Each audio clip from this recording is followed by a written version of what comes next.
মানুষের সৌন্দর্য বাড়িয়ে দেয়। ব্যবহারের মাধ্যমে বাক্যের অর্থের সৌন্দর্য বেড়ে যায়। পিরি শব্দের অর্থ হচ্ছে পূর্বে, আর পজিশন শব্দের অর্থ হচ্ছে অবস্থান। অর্থাৎ এভাবে বলা যায় যে প্রিপজিশন শব্দের অবস্থান এর অর্থ হলো যে ওয়ার্ড, এই জায়গাটা আমরা দেখব, যে ওয়ার্ড নাউন বা প্রোনাউনের পূর্বে বসে, কি বললাম, যে ওয়ার্ড নাউন বা প্রোনাউনের পূর্বে বসে, পূর্বে মানে আগে, সেন্টেন্সের সাথে অন্যান্য ওয়ার্ডের সম্পর্ক স্থাপন করে। অন্যান্য ওয়ার্ডের সাথে যে সম্পর্ক, এই সম্পর্ক স্থাপন করে কিভাবে? এখানে টু হচ্ছে প্রিপজিশন।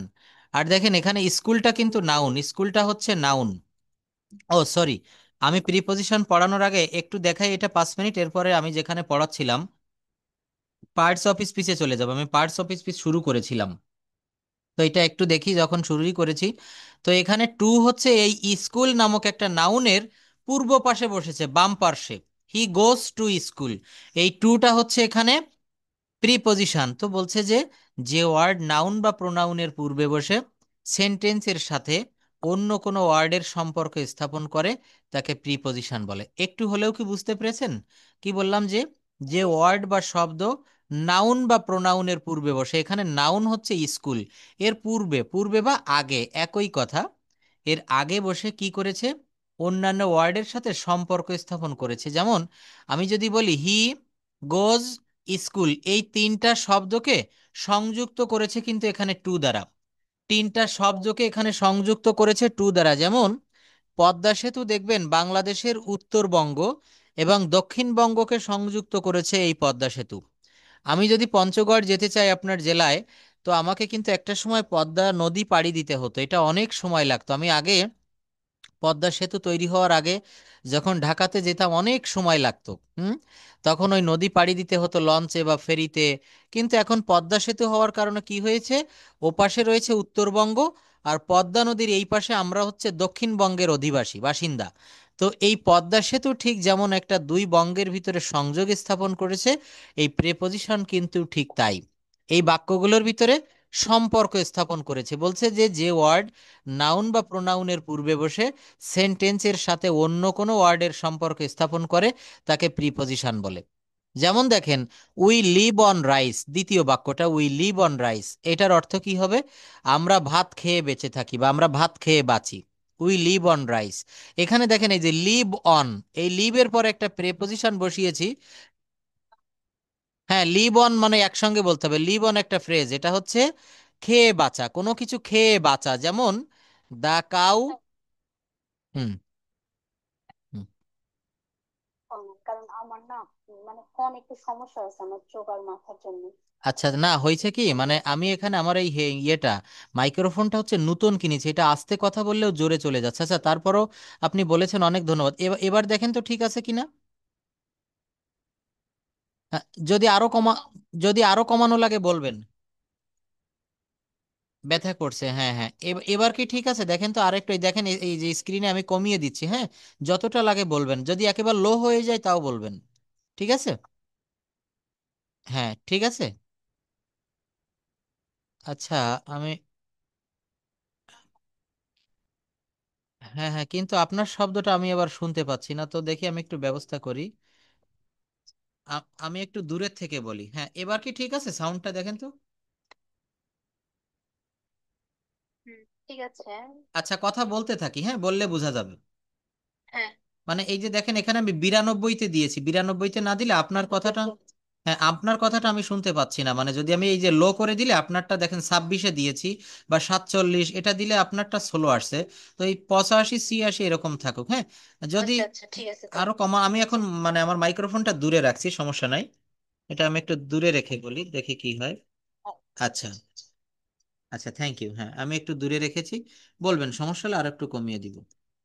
আচ্ছা, যাই হোক। তো দেখেন বলা হচ্ছে যে I come from UK, the book is on the table. এই যে দেখেন এখানে অনটা হচ্ছে প্রেপোজিশন, হুম, আর আপনি হচ্ছে হেডফোনটা, ইজটা, তাহলে ইজটা। হ্যাঁ ইজ হচ্ছে এখানে ভার্ব। আপনি হেডফোন দিয়ে ক্লাস করছেন, হেডফোনটা অনেক সময় খুলে রাখলে সাউন্ডটা কিন্তু ভালো শোনা যায়। হেডফোন বাদ দিয়ে যদি হেডফোনটা হেডফোন ছাড়া ক্লাস করে দেখেন তো, হেডফোন বাদ দিয়ে ফোনের এমনি লাউড দিয়ে আপনি ওখানে, আর আপনার ওখানেও, দিয়ে আমি কথা বলতে পারি, কিন্তু পাশের রুমে হ্যাঁ। মানে গ্র্যান্ড মাদার আছে, মাঝে মাঝে বাচ্চা আসে, এই জন্য ও আমি আচ্ছা, কথা তাহলে ঠিক আছে, আপনি হেডফোন দিয়ে করেন, সমস্যা নেই। ছাড়াই পছন্দ করি।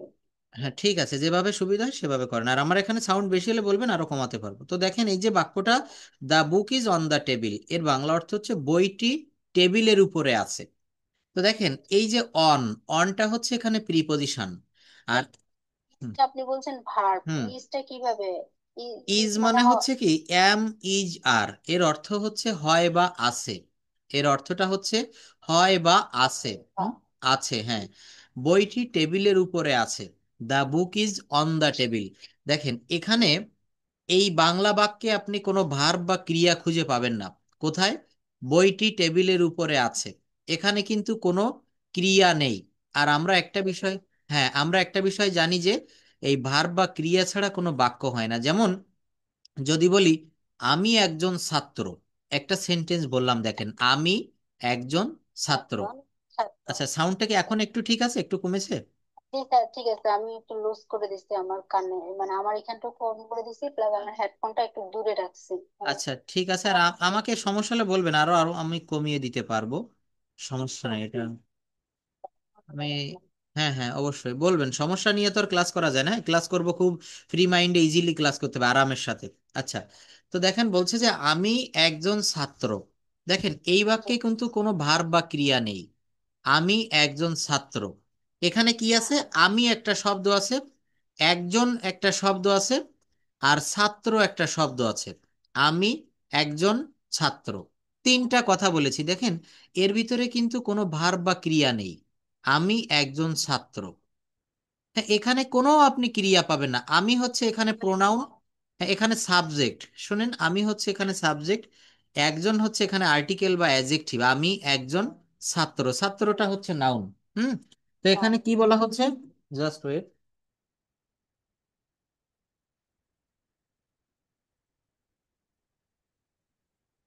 ওকে, তাহলে এখানে যে বললাম আমি একজন ছাত্র, তো এখানে কিন্তু দেখেন বাংলায় কোনো ক্রিয়া নেই। এই বাক্যে একটা ক্রিয়া নিয়ে আসতে হবে। ক্রিয়াটা কিভাবে আনতে হবে? আমি হই একজন ছাত্র। এখানে এই যে হই, এইটার ইংরেজিটা হচ্ছে অ্যাম। ইংরেজি সেন্টেন্সটা কি হবে? আই অ্যাম আ স্টুডেন্ট, আমি একজন ছাত্র। কিন্তু বাংলায় কি বলেছিলাম? আমি একজন ছাত্র, এখানে কোনো ক্রিয়া নেই। কিন্তু ইংরেজিতে ভার্ব মনে মনে দেখবেন, কিছু কিছু অঙ্ক করতে গেলে, আমরা যখন 9-10-এ পড়তাম, তখন আমাদের বীজগণিতে কিছু অঙ্ক করতে গেলে আমাদের প্রথমেই লেখা লাগতো। শিক্ষক বলতো যে তোমরা লেখো মনে করি সংখ্যাটি এক্স বা ওয়াই বা এম। হুম, এই ধরনের একটা অঙ্ক ছিল। তো এটা কিন্তু মনে করি সংখ্যাটি, অর্থাৎ আপনাকে একটা সংখ্যা মনে মনে কিন্তু ধরে নিতে হতো, তা না হলে অঙ্ক মিলতো না। তো এখানেও কিন্তু আপনাকে মনে মনে ধরে নিতে হবে যে আমি একজন ছাত্র। এখানে যেহেতু কোনো ভার্ব বা ক্রিয়া নেই, এখানে আপনাকে কি করতে হবে? এখানে ধরে নিতে হবে আমি হই একজন ছাত্র। আমি হই একজন ছাত্র। বাংলা বাক্যে যেখানে ভার্ব না থাকে সেখানে একটা অক্সিলারি ভার্ব মানে বি ভার্বকে সেখানে মেইন ভার্ব হিসাবে আনতে হয়। যেমন আমি বলেছি কি আই অ্যাম এ স্টুডেন্ট, আমি একজন ছাত্র। তো এখানে এই যে অ্যাম ব্যবহার করেছি, যেখানে কোনো ক্রিয়া না থাকে সেখানে am is are, past form হলে অজ অয়ার, এইগুলা ব্যবহার করতে হয়। তো এখানেও ঠিক তাই, ইজটা হচ্ছে এই বাক্যে the book is on the table, বইটি টেবিলের উপর বা বইটি টেবিলের উপর আছে, এখানে ইজটাই হচ্ছে ভার্ব। আরেকটা কথা খুব ভালোভাবে মনে রাখবেন, যে বাক্যে আমরা একটা ভার্বের অনেক পড়েছিলাম, তো একটা পড়েছিলাম প্রিন্সিপাল ভার্ব, আরেকটা হচ্ছে অক্সিলারি ভার্ব। তো বলা হচ্ছে যে বাক্যে একটি মাত্র ভার্ব থাকবে, আর কোনো বাক্যে যদি একটি মাত্র ভার্ব থাকে তাহলে ওইটাকে বলা হয় হচ্ছে মেইন ভার্ব।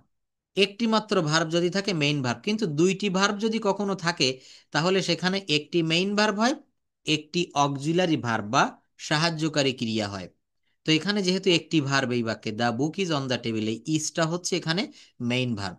আর এই অন হচ্ছে এখানে প্রিপজিশন, কারণ এই যে দ্য টেবিল, এই নাউনটার পূর্বে অন শব্দটা বসে অন্য অন্য ওয়ার্ডের সাথে সম্পর্ক স্থাপন করেছে। আমি যদি বাক্যটা অনকে বাদ দিয়ে বলি কেমন শোনা যায় দেখেন, the book is the table, এটা কিন্তু কোনো বাক্য হয় না। The book is the table, বইটি হয় টেবিল, বাংলাটা কি হতো? বইটি হয় টেবিল। টেবিল। হ্যাঁ কিন্তু এটা তো কোনো, তো উপরে হচ্ছে মানে হ্যাঁ বইটি টেবিলের উপরে আছে। হ্যাঁ, এই অন মানেই কিন্তু এখানে বাক্যটা সঠিক হচ্ছে যে বইটি অন মানে হচ্ছে উপরে, কোনো কিছুর সঙ্গে কোনো কিছু স্পর্শ থাকলে, অর্থাৎ বইটি টেবিলের উপর কিন্তু স্পর্শ করা আছে, এই জন্য হচ্ছে the book is on the table. The book is on the table. আচ্ছা, তাহলে প্রিপজিশনের মোটামুটি একটা ধারণা আপনি বুঝতে পেরেছেন। দেখেন এখানে কি বলছে, এই সেন্টেন্সগুলো একটু পড়েন তো। কি বলছে, উপরের সেন্টেন্স তিনটি যথাক্রমে।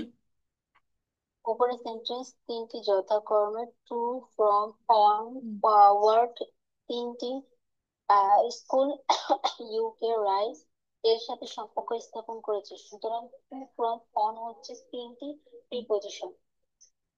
হ্যাঁ। তিনটি কি? To, from, on, were. হ্যাঁ। আচ্ছা, আপনি আমি আমি এটা, হ্যাঁ, এই তিনটাই এখানে প্রিপজিশন, তিনটা বাক্য বলেছি না।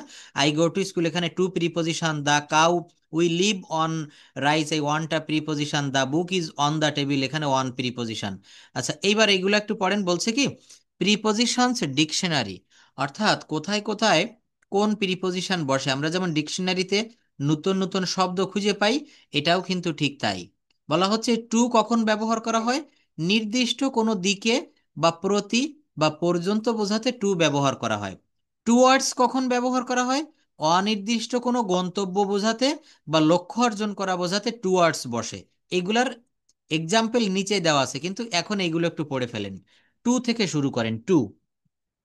টু নির্দিষ্ট দিকে, প্রতি পর্যন্ত বোঝাতে। টু ওয়ার্ড অনির্দিষ্ট কোনো গন্তব্য বোঝাতে বা লক্ষ্য অর্জন করা বোঝাতে। এক, স্থান বা সময় বোঝাতে, নির্দিষ্ট সময়ের পূর্বে। তিন, মাস বা বছর, কোনো কোনো বড় স্থান, কোনো ভাষা বা বিষয়, কোনো কিছুর মধ্যে বোঝাতে ইন বসে। অ্যাবাউট সম্পর্কে, বিটুইন দুইজন ব্যক্তির মধ্যে বোঝাতে। তারপর অ্যামং দুইয়ের অধিক ব্যক্তি বোঝাতে। ধন্যবাদ। অ্যামংটা বসে হচ্ছে দুইয়ের অধিক ব্যক্তির মধ্যে বোঝাতে। এগেনিস্ট কোথায় বসে? ক্রিয়া বলেন। হ্যাঁ, হ্যাঁ, যেমন দুইয়ের অধিক ব্যক্তি বোঝাবে, আমি যদি বলি, হ্যাঁ বলছি, মনে করেন আপনার কাছে আমি 15টি আম দিয়েছি, পাকা আম। বললাম কি যে আপনার সামনে ওখানে 10 থেকে 12 জন বা 15 জন লোক দাঁড়িয়ে আছে, ওদের ভিতরে আমগুলো ভাগ করে দাও। তখন আমি বলবো ডিভাইড দ্য ম্যাঙ্গোজ। ম্যাঙ্গোজ কেন বললাম, যেহেতু 15টি আম, প্লুরাল। তো বলছি যে হ্যাঁ, divide the mangoes among the people. অর্থাৎ এই যে অ্যামং মানে হচ্ছে দুইয়ের অধিক ব্যক্তি, এই যে 15 জন ব্যক্তি বললাম না, এই জন্য এখানে অ্যামং দিতে হবে। ডিভাইড দ্য, এর বাংলাটা হচ্ছে আমগুলো লোকদের ভিতরে ভাগ করে দাও। আমগুলা লোকদের ভিতরে, লোকজনদের ভিতরে। তো বাংলা কি হচ্ছে? অ্যামং মানে হচ্ছে কি অনেকের মধ্যে কোনো কিছু যখন ভাগ করে দেওয়া বোঝায়, তখন অ্যামং ব্যবহার করতে হয়, অ্যামং। হ্যাঁ। আর দেখেন এই যে বিটুইন, এই বিটুইনটা কখন বসে, বিটউইন, দেখেন টু মানে দুই না, টু মানে কিন্তু দুই। তো দেখেন এখানে টি, টি কথাটা রয়েছে, ডাব্লিউ, টু লিখতে গেলে কি কি শব্দ লাগে, টি ডাব্লিউ ও। হুম। তো ঠিক তো আছে। বলতে বলা হচ্ছে এখানে দেখেন টিও আছে, ডাব্লিউ আছে, হ্যাঁ। তো টুইন, টুইন মানে হচ্ছে দুই, বি টুইন মানে দুইজন ব্যক্তির মধ্যে কোনো জিনিস ভাগ করে দেওয়া বোঝাতে বিটুইন বসে। যদি বলি between the mangoes, sorry, divide the mangoes between the two brothers, অর্থাৎ দুই ভাইয়ের ভিতরে আমগুলা ভাগ করে দাও। আপনার কাছে আমি 4টা আম দিয়েছি, বললাম কি যে আপনি এগুলো দুইজন ছেলে দাঁড়িয়ে আছে ওদের ভিতরে ভাগ করে দাও। দুইজন ছেলে ওখানে দাঁড়িয়ে আছে, এই আমগুলা 4টা 5টা 10টা যাই হোক, তো এক একজনের ভাগে যে কয়টি করে পড়ে ওদের ভিতরে ভাগ করে দাও। কয়জন লোক দাঁড়িয়ে আছে, দুইজন, দুইজনের ভিতরে হলে বিটুইন। আর দুইয়ের অধিক অনেক ব্যক্তির ভিতরে যখন বুঝাবে, তখন অ্যামং হবে। দেখেন এই প্রেপোজিশন না জানলে আমরা যখন শুদ্ধভাবে কথা বলতে চাই, আমরা যদি শুদ্ধভাবে কোনো কিছু লিখতে চাই, তখন আমাদের অবশ্যই অবশ্যই এই প্রেপোজিশনের ব্যবহার জানার প্রয়োজন আছে। কারণ প্রেপোজিশনের, যেমন এই যে এটা যদি বলি উই লিভ অন রাইস, আমরা ভাত খেয়ে বাঁচি বা ভাতের উপরে বাঁচি। আই কাম ফ্রম ইউকে, আমি যদি বলি I come by UK, I come to UK, অনেক প্রিপোজিশন, কিন্তু এখানে সঠিক প্রিপোজিশন ব্যবহার করতে হবে। The book is on the table, এটা আমি যদি বলি the book is above the table, the book is over the table, এটা হবে না, সঠিক প্রিপোজিশন সঠিক জায়গায় ব্যবহার করতে হবে। আচ্ছা, তারপর দেখেন এখানে অনেক শীট রয়েছে, আমি এদিকে আর যেতে চাচ্ছি না এখন, আজকে আমি সেই জায়গাটাতে চলে যাই, গত ক্লাসে আমি হ্যাঁ হ্যাঁ, দিব দিব, আমি শিটগুলো দিয়ে দিব। আমি হচ্ছে নাউনটা একটু দেখাই। হ্যাঁ, গত ক্লাসে আমি নাউন শুরু করেছিলাম, নাউন একটু শুরুও করেছিলাম, আজকে সেখান থেকে আমি শুরু করি। Noun, just wait. নাউন।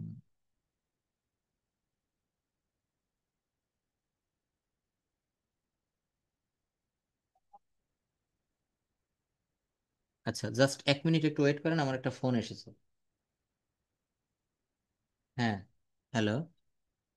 দিদি, কোথায়? ও, তো আমি পড়াচ্ছি, দেখি পড়ানোর পরে তারপরে আসবানি।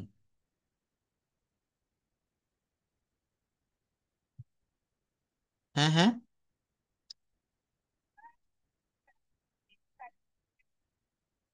কি বললে এটা? আ- আচ্ছা ঠিক আছে, তো আমি পড়াচ্ছি, তো রেকর্ড চলছে, আমি একটু পরে আসি, কথা বলছি। হ্যাঁ। ওকে। আচ্ছা, তো এখানে আমি কোন বিষয়টা বললাম সেটা হচ্ছে parts of speech. Parts of স্পিচের ভিতরে সব থেকে, হ্যাঁ, প্রথমেই থাকে হচ্ছে, আমি একটু দেখি, PARTS, পার্টস অফ স্পিচ। না স্যার, আপনি নাউন প্রোনাউন দেখাতে হ্যাঁ চাইছেন। হ্যাঁ, পার্টস অফ স্পিচের ভিতরে এটা রয়েছে, নাউন, NOUN।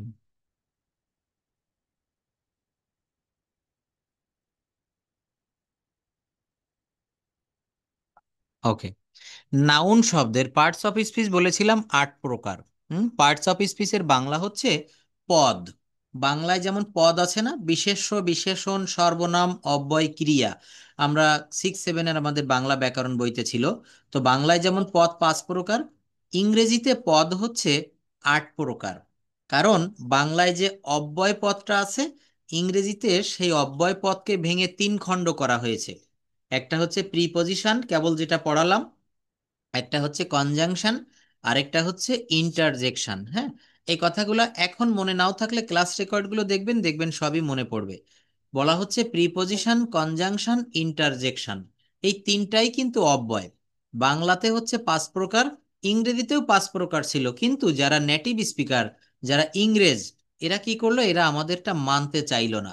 এরা এই অব্যয়কে ভেঙে 3 খণ্ড করলো, প্রিপজিশন, কনজাংশন, ইন্টারজেকশন। তো এই যে 3 ভাগ করার কারণে ওই 5 প্রকার প্লাস এই 3 প্রকার মোট হলো 8 প্রকার। তো এই 8 প্রকারকে আমরা বলতে পারি যে, এই যে প্রেপোজিশন, সরি, এই পার্টস অফ স্পিচ 8 প্রকার, তো এর ভিতরে এদের বড় ভাইয়ের নাম হচ্ছে নাউন। এরা মনে করেন 8 ভাই, বড় ভাইয়ের নাম হচ্ছে নাউন। নাউন কাকে বলে, কত প্রকার ও কি কি। যে ওয়ার্ড দ্বারা কোনো কিছুর নাম প্রকাশ করা হয় তাকেই নাউন বলে। আমাদের চোখের সামনে যা দেখি সেগুলোর নামকে নাউন বলে। নাউন দ্বারা কোনো ব্যক্তি, বস্তু, প্রাণী, স্থান, ঘটনা ইত্যাদির নাম বোঝায়। আমি গতকালকে বলেছিলাম যে আমরা ঘুম থেকে ওঠার পরে দু চোখে যা কিছু দেখতে পাই সবই হচ্ছে নাউন। আমরা যা কিছু দেখতে পাই সব কি হবে, নাউন। তো দেখেন, আপনি এখন আপনার চোখের সামনে আপনার রুমে যা যা দেখছেন সবই নাউন। আমরা এক কথা এটা বলতে পারি যে এই পৃথিবীতে নাউনের সংখ্যা খুব বেশি। নাউনের সংখ্যা খুব বেশি, কারণ আপনি বাসা থেকে বের হয়ে বা বাসার ভিতরে যা কিছু দেখতে পাচ্ছেন সবই যদি নাউন হয়, তাহলে আমরা সারা দিন কত জিনিস দেখতে পাই, সবই তো নাউন, তাই না? তো বলা হচ্ছে নাউন দ্বারা, দেখেন বলা হচ্ছে নাউন দ্বারা কোনো ব্যক্তি, বস্তু, প্রাণী, স্থান, ঘটনা ইত্যাদির নাম বুঝায়। এক কথায় সবকিছু বলা যায় যে a noun is a naming word. Naming মানে হচ্ছে নামবাচক, যার কোনো নাম আছে তাই নাউন। এই পৃথিবীতে নাউনের সংখ্যা বেশি আর ভার্বের সংখ্যা বেশি, মনে থাকবে। নাউনের আচ্ছা সংখ্যা বেশি আর ভার্বের সংখ্যা বেশি। হ্যাঁ। আচ্ছা, সাউন্ডটা কি এখন কি সমস্যা করছে, না ঠিক আছে? আচ্ছা, ঠিক আছে, এখন ঠিক আছে। ওকে। তো দেখেন বলা হচ্ছে যে noun refers to any kind of name. ইংলিশের যে সংজ্ঞাটা, নাউন রিফার্স, রিফার্স মানে উল্লেখ করে, noun refers to any kind of name, means whatever we are seeing and watching around us is noun। আমাদের যার চারপাশে আমরা যা কিছু দেখছি, যা কিছু পর্যবেক্ষণ করছি সবই হচ্ছে নাউন। যেমন দেখেন, এখানে যদি বলা হয় Karim does not like to go to school, Karim একজন ব্যক্তির নাম, করিম স্কুলে যেতে পছন্দ করে না, এখানে করিম একজন ব্যক্তির নাম। Kuwait is a Muslim country, Kuwait একটা মুসলিম প্রধান দেশ, তাই না? তাহলে কুয়েত কিন্তু এখানে একটা দেশের নাম। Diamond is very valuable, diamond একটি বস্তুর নাম। ডায়মন্ড একটি কিসের নাম? ডায়মন্ড কিন্তু একটি বস্তুর নাম। তাহলে এই ডায়মন্ড হচ্ছে এখানে নাউন, মনে রাখবেন। আচ্ছা, nouns are nouns are classified into 5 types. অর্থাৎ এই নাউনকে 5 ভাগে ভাগ করা হয়েছে। কয় ভাগে? 5 ভাগে। যেমন প্রপার নাউন এর অর্থ হচ্ছে নামবাচক বিশেষ্য, কমন নাউন জাতিবাচক বিশেষ্য, কালেকটিভ নাউন সমষ্টিবাচক বিশেষ্য, ম্যাটেরিয়াল নাউন বস্তুবাচক বিশেষ্য, অ্যাবস্ট্রাক্ট নাউন গুণবাচক বিশেষ্য। এর প্রত্যেকটা আমি ভেঙে ভেঙে বুঝাই দিব। তো দেখেন এখানে প্রপার নাউনটা আমরা যদি বলি, প্রপার নাউন অর্থ হচ্ছে নামবাচক বিশেষ্য।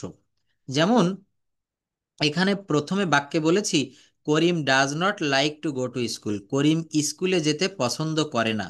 তাহলে এখানে করিম হচ্ছে একজনের নাম। হ্যাঁ, নামবাচক বিশেষ্য, প্রপার নাউন। যে নাউন দ্বারা কোনো নির্দিষ্ট, দেখেন খুব ভালো করে খেয়াল করতে হবে, যে নাউন দ্বারা কোনো নির্দিষ্ট ব্যক্তিকে বুঝাবে, বস্তুকে বুঝাবে, বা স্থানের নাম বোঝাবে, নির্দিষ্ট করে বুঝাতে হবে, তখন তাকে প্রপার নাউন বলবে। তাকে কি বলবে? প্রপার নাউন বলবে। দেখেন, হ্যাঁ, নির্দিষ্ট করে কোনো ব্যক্তি, কোনো বস্তু বা কোনো স্থানের নাম বোঝায়। আমি যদি বলি, আপনি বলছেন স্যার আমি দেশে এসে ঢাকা শহরে থাকবো, তাহলে এই ঢাকা শহর কিন্তু একটা নির্দিষ্ট জায়গার নাম, বাংলাদেশের একটা রাজধানী শহর। এটা কিন্তু প্রপার নাউন। বললাম সুমি খুব ভালো গান গাইতে পারে, এখানে সুমি একজন নির্দিষ্ট করে একটা মেয়ের নাম আমি উল্লেখ করলাম, এটা হচ্ছে প্রপার নাউন। তাহলে প্রপার নাউন হচ্ছে নামবাচক বিশেষ্য। যেমন I like the story of Shakespeare, আমি শেক্সপিয়রের নির্দিষ্ট একজন ব্যক্তির নাম বললাম। তাহলে এটা হচ্ছে proper noun. We, proper noun. হ্যাঁ, বলা হচ্ছে we planned to visit Sylhet, planned, হ্যাঁ, এই বাক্যটা কোন টেন্সে আছে একটু বলতে পারবেন? উই প্ল্যান্ড, আমি টেন্সটা প্রতিদিন করাবো, আমাদের রুটিনে যেমন আমরা প্রতিদিন ভাত খাই, টেন্স প্রতিদিন রাখবো। এই বাক্যটা কোন টেন্সে আছে? We planned to visit Sylhet. Hmm এটার বাংলা অর্থ কি বলা যাবে? দেখেন এখানে কি দেখে আপনি চিনবেন? হুম প্ল্যান্ট মানে কি? প্ল্যান মানে হচ্ছে পরিকল্পনা করা, আর এখানে প্ল্যান্ড অর্থ হচ্ছে পরিকল্পনা করেছিলাম, করেছিলাম, তখন কি হয়? তো তাহলে এটা পাস্ট থ্যাংক ইউ, পারফেক্ট। অনেক ধন্যবাদ। এটা হচ্ছে পাস্ট টেন্স। হ্যাঁ, তো পাস্ট টেন্সের ভিতরে পাস্ট টেন্স তো 4 ভাই, তাই না? Past indefinite, continuous, perfect, perfect continuous. তো এখানে দেখেন সাবজেক্টের পরে আর কোনো ভার্ব টার্ব নাই, শুধু এখানে কি আছে? হচ্ছে না তাহলে। হ্যাঁ, সাবজেক্ট প্লাস ভার্বের ভি টু প্লাস অবজেক্ট। তাহলে এখানে আমরা একটা স্ট্রাকচার জানি, সাবজেক্ট প্লাস ভার্বের ভি টু প্লাস অবজেক্ট। এটা হলে কি হয়? সেটা হয় হচ্ছে ভার্বের ভি টু থাকলে কি হয়? Past indefinite. যেমন আমি ভাত খেয়েছিলাম, জাস্ট সাবজেক্ট বসাবেন আই, আর খাওয়া ইংরেজি হচ্ছে ইট, আর এর ভি টু বসাতে হবে এট। আই এট রাইস, আমি ভাত খেয়েছিলাম। আমি স্কুলে গিয়েছিলাম, আই ওয়েন্ট টু স্কুল। অর্থাৎ যেখানে গঠন প্রণালীতে শুধু সাবজেক্ট থাকে, ভার্বের ভি টু ফর্ম থাকে, প্লাস অবজেক্ট থাকে, তাকে পাস্ট ইনডেফিনিট টেন্স বলে।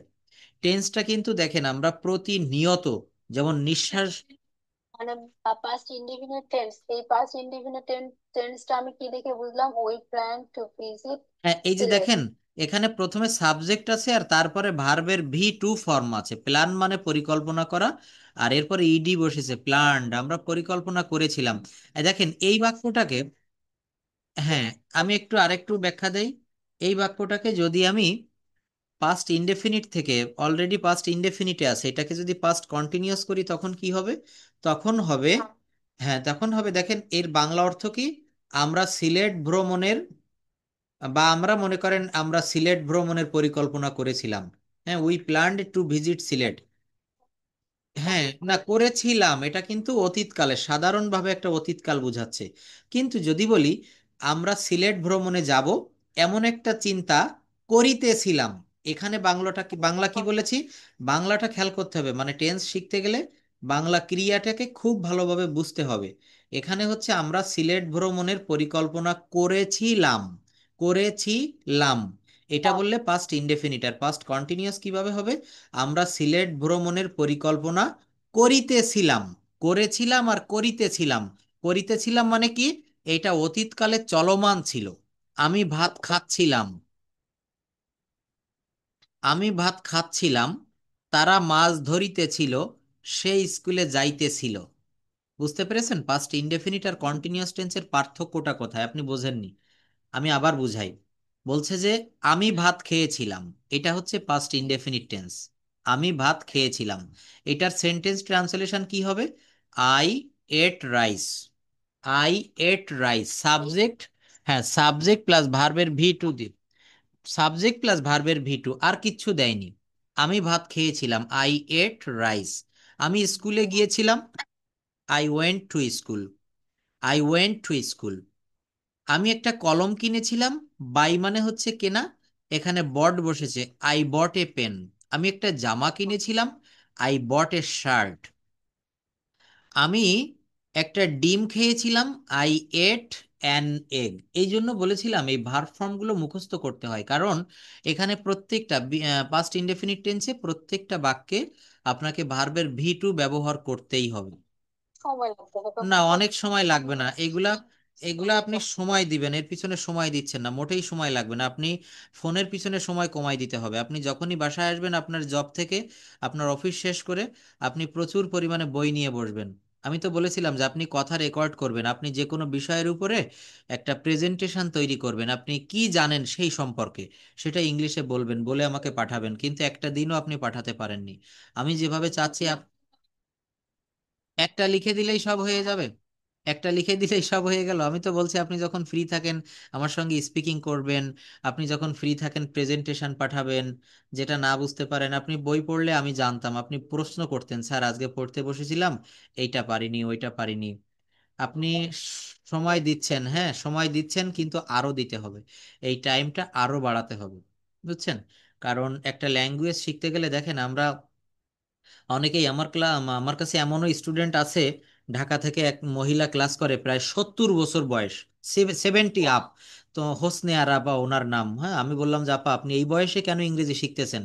তো বলল, স্যার আমি এখন মানে একটা যন্ত্রণার ভিতরে পড়ে গিয়েছি, মানে খুব ইসের ভিতরে, বাধ্যবাধকতার সঙ্গে। তা আমি বলছি কি যন্ত্রণা?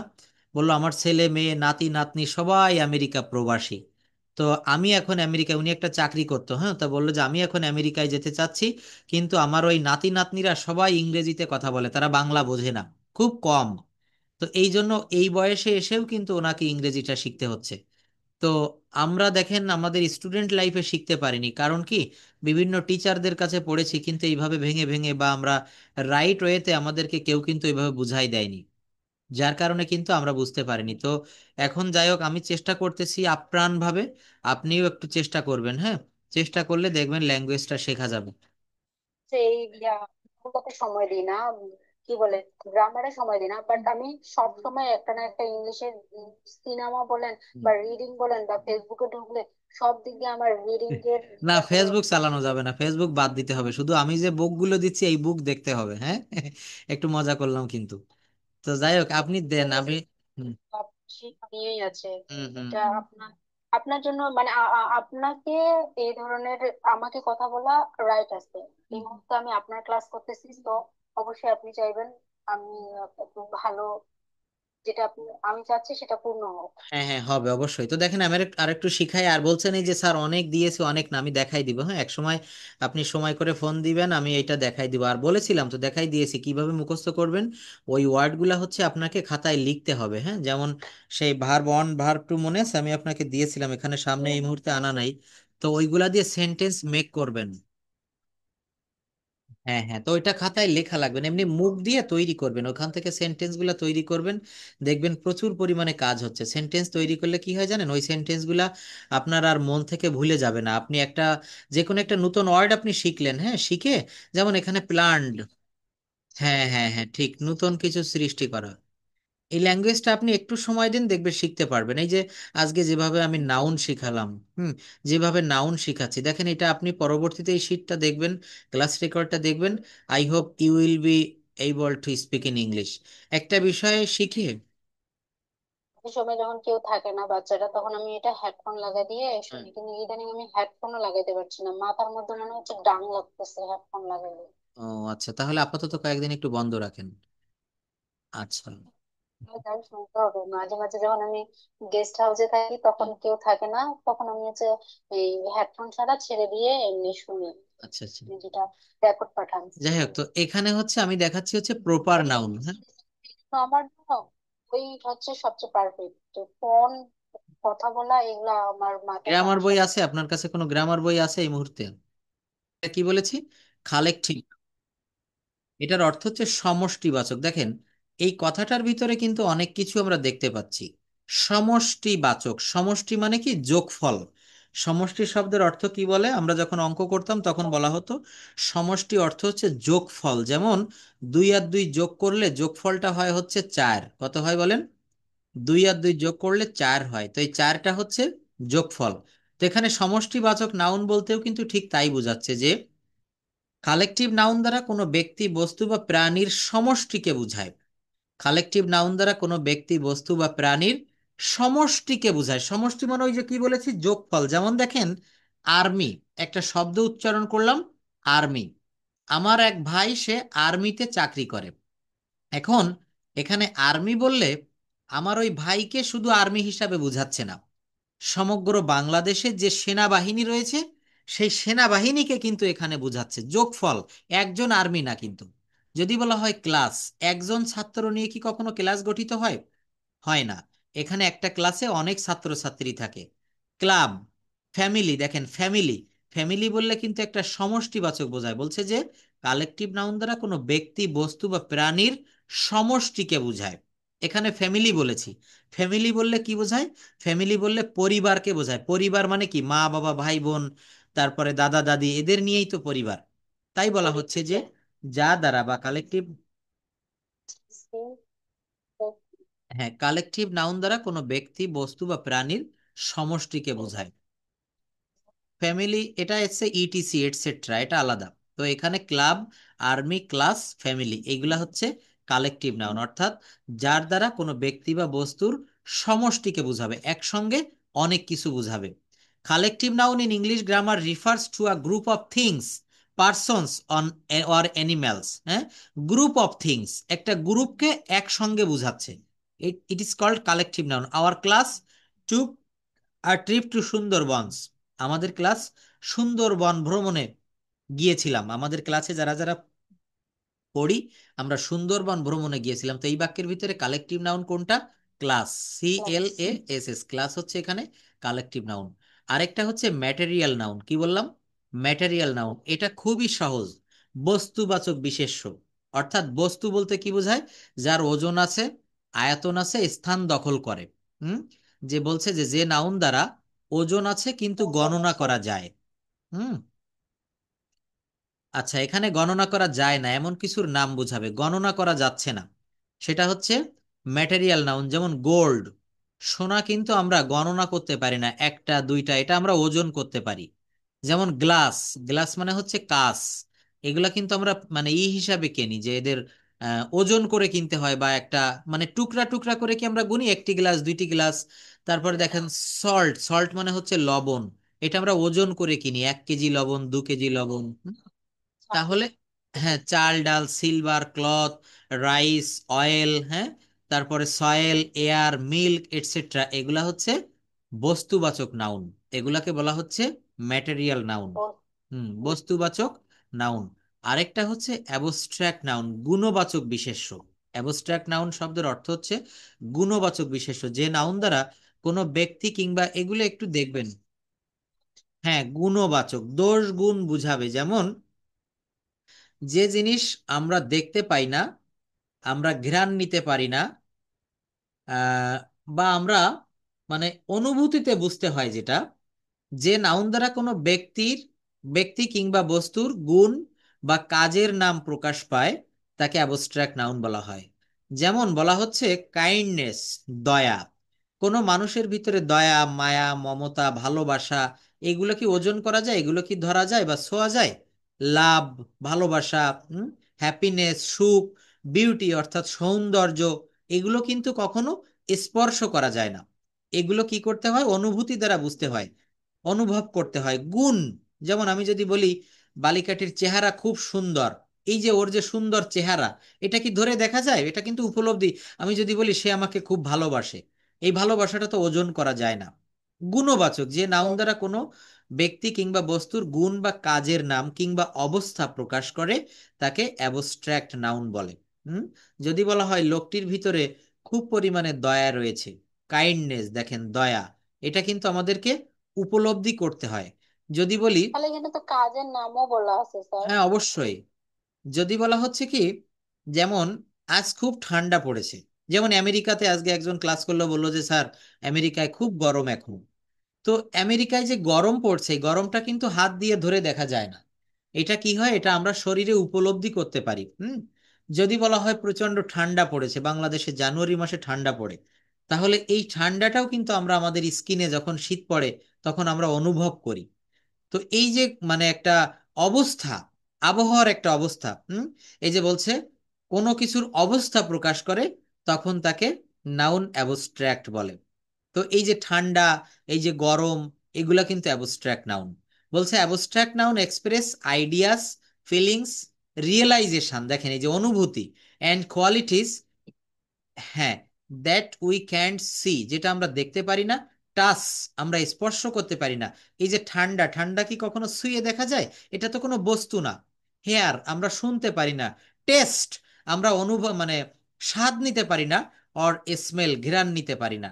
We can understand and imagine it, but can't even see, আমরা এটা কেবলমাত্র ইমাজিন মানে কল্পনা করতে পারি, বুঝতে পারি, বাট ক্যান্ট ইভেন সি, কখন এটা দেখতে পারি না।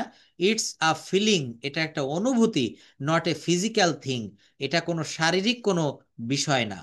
এটা হচ্ছে একটা অনুভূতি। এই যে আপনাকে কেউ ভালোবাসলো, আপনি হৃদয় দিয়ে অনুভব করছেন যে লোকটি আমাকে প্রচন্ড ভালোবাসে, এটা কিন্তু কখনো স্পর্শ করে দেখা যায় না, জাস্ট এটা আমাদের সেন্সেশন, রিয়েলাইজেশন বা আমাদের ফিলিংসে আনতে হয়।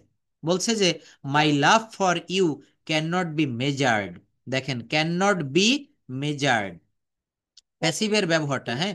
মেজার মানে হচ্ছে পরিমাপ করা। বলছে মাই লাভ, আমার ভালোবাসা, ফর ইউ, তোমার প্রতি যে, তোমার জন্য যে ভালোবাসা, ক্যান নট বি মেজার্ড, এটা পরিমাপ করা যায় না। His kindness is his real beauty, her beauty makes me crazy. দেখেন এই যে শব্দগুলা এখানে বলছে যে লাভ, কাইন্ডনেস, বিউটি, এগুলা হচ্ছে নাউন অ্যাবস্ট্রাক্ট। তো এরপর আমরা আরেকটা নাউন একটু দেখবো, সেটা হচ্ছে কাউন্টেবল নাউন, আরেকটা হচ্ছে আনকাউন্টেবল নাউন। কিন্তু এই দিকটাতে আমি এখন আজকে যাব না, আমি আগামীকাল থেকে আপনার নতুন রুটিনটা জানিয়ে দিব। আগামীকাল আপনার ক্লাস থাকবে। সেন্ড করেন, আপনি হ্যাঁ একটা হ্যাঁ। ক্লাস চলে যাওয়ার পর আমি এটা আবার দেখতে যাচ্ছি, আচ্ছা মনে আচ্ছা, ঠিক পড়ে। আছে, আমি অন্য একটা ক্লাস শুরু করার আগে এটা দিয়ে দিচ্ছি। আর আগামীকাল থেকে আপনার ক্লাসটা থাকবে হচ্ছে, আগামীকাল কি বার, বৃহস্পতিবার, রবি মঙ্গল বৃহস্পতি শুক্র, এই 4 দিন ক্লাস নিব। তাহলে আমি 1 ঘন্টারও বেশি সময় দিতে পারবো। কিন্তু এখন যদি আমি শনি সোম বুধ নেই, তাহলে আমার হচ্ছে 8টা থেকে আরেকটা ক্লাস রয়েছে, অলরেডি 7টা 55 বেজে গিয়েছে। কম। না, আপনার আপনার থাকবে, আমি লিখে দিব, আপনার হোয়াটসঅ্যাপে লিখে দিচ্ছি, রবি মঙ্গল বৃহস্পতি শুক্র, 7টা থেকে শুরু করব, 8টা 9টা যখন শেষ করি, ঠিক আছে? সময়টা আমি বেশি দিতে পারবো। রবি মঙ্গল বৃহস্পতি শুক্র, এই 4টা দিন আপনার জন্য থাকবে। সেই হিসাবে কালকে বৃহস্পতিবার, কালকেও ক্লাস থাকবে। আর আমি হচ্ছে এই শীটটা এখন আপনাকে পাঠিয়ে দিচ্ছি তাহলে।